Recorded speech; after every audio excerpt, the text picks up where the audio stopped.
With many of us sitting down for extended periods of time, whether it be sat behind a desk, behind the steering wheel, or just on the sofa in the evening, muscles start to begin to get shorter and go through a stage of what is known as adaptive shortening.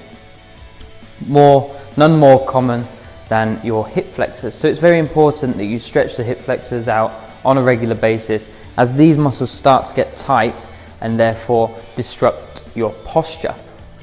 So I'm just going to show you some stretches, or how to go into a hip flexor stretch, something you can do at home or pre and post workout if you're finding that it's your hip flexors that are inhibiting you with certain movements, or are actually causing you a little bit of pain, and more common than not is your lower back. So as you can see, I'm on my knees are around about hip width apart. I'm just going to bring one of my legs up, and I'm going to concentrate this stretch on my left hip flexor. Now, depending on the degree of flexibility you've got in your hip will depend on how far you take the stretch initially. But it's what you're looking to do is imagine that you've got some headlights on your hip bones, and you want your hip bones to be facing forward, not slightly to one side, because ultimately if we do this, you can see I've opened up my hips and I'm starting to get more of an adductor stretch, or the inner thigh.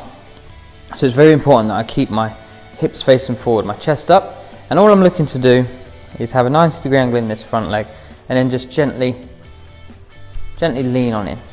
Okay, as you can see, my back foot has gone down onto its laces, it's flat. I'm not trying to turn the toe up, so I'm relaxing the back foot and I'm dropping my hip down towards the floor. I'm looking for my hip to actually not just push forward, not push down, but actually push forward and down at an angle.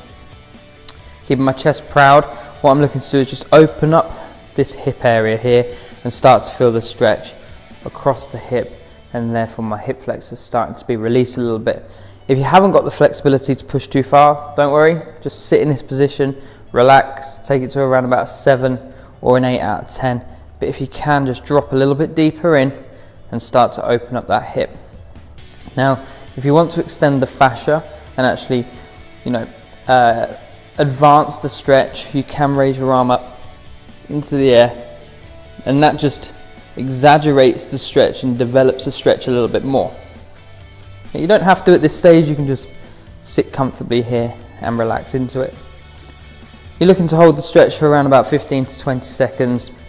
You can come out of that stretch and go back into it once again and complete a number of reps of that stretch. Obviously making sure you do both sides of the body, and what you should find is the hips should be a little bit more released. Stretching out the hip flexors is going to be very good if you squat. Okay, it will stop an excessive forward lean. It's a very good stretch if you experience lower back pain.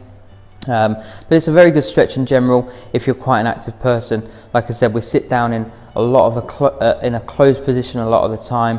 The hips are constantly flexed when we're sat behind a desk or whilst in any seated position, really.